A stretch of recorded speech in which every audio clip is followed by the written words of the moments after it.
The Kardashian-Jenner empire functions on a specific principle: the absolute control of public perception.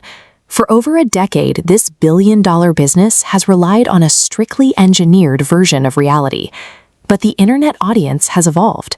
Passive consumers have turned into active sleuths, regularly pulling raw, unfiltered media from third parties to cross-reference against the family's highly manicured social media posts. This tension peaked with Kris Jenner's recent $100,000 facelift.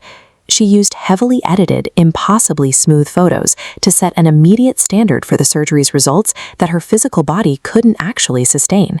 When she stepped out into the physical world, unfiltered paparazzi images immediately broke the digital illusion. The resulting backlash and rumors of a botched surgery were the direct result of the gap between her edited posts and her real appearance. Kris rushed onto Khloé's podcast to perform emergency damage control. She attempted to reframe the conversation, blaming the public's observations on malicious and flat-out lies. However, the strategy is failing. The Kardashian reality distortion field has hit a limit, where manufactured claims can no longer hide the evidence visible to anyone with an internet connection. During the podcast, Kris vehemently denied that her face had dropped. She focused her defense on her plastic surgeon, Dr. Stephen Levine, attempting to shield him from the wave of negative internet commentary. In reality, post-operative healing follows a predictable path. Natural gravity and the gradual reduction of surgical swelling always change a patient's look in the months following a procedure. This diagram illustrates the two surgical methods debated. Critics argued Kris should have received a deep plane facelift, working deeper into the facial structure, rather than a lateral S-mastectomy. However, timeline data proves both procedures have nearly identical 10-year longevity. The backlash was actually caused by Kris's use of Photoshop.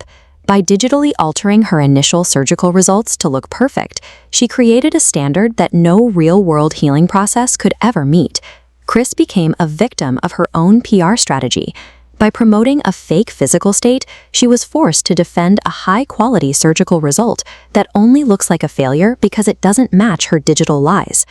The family used this same podcast to manage Khloé's historical narrative, specifically addressing the long-standing questions regarding her biological father. The family leverages the O.J. Simpson paternity rumor as a strategic smokescreen. Because it is easily debunked and sensational, it serves as a useful tool for controlling the media cycle. This distraction keeps the public from focusing on a more plausible alternative: Kris's former hairstylist, Alex Roldan. Despite a striking physical resemblance, he is rarely mentioned in the family's official media appearances. Khloé's defense against these questions is a hard boundary. She maintains a strict refusal to take a DNA test, effectively stopping any empirical investigation before it can begin. By refusing to look at biological data, Khloé can prioritize the family narrative over verifiable truth. It is a calculated move that keeps the family in total control of their history. Those in the Kardashian orbit are expected to follow the same rules. When Lamar Odom broke protocol by giving an unfiltered review of his marriage in a documentary, he faced immediate consequences for going rogue. Khloé cut his access to the family entirely. This zero-tolerance policy ensures that anyone who presents a narrative that contradicts the family's approved version is swiftly removed from the inner circle. This pressure now follows almost anyone associated with the family, as seen with Lewis Hamilton. The public scrutiny is so intense that his recent performance drops on the track were immediately attributed to the so-called Kardashian curse. Kim Kardashian skipped Hamilton's races specifically to avoid being blamed for a potential loss. Despite her absence, the public narrative still held her responsible for his sixth-place finish. Interacting with this level of fame comes with heavy collateral damage.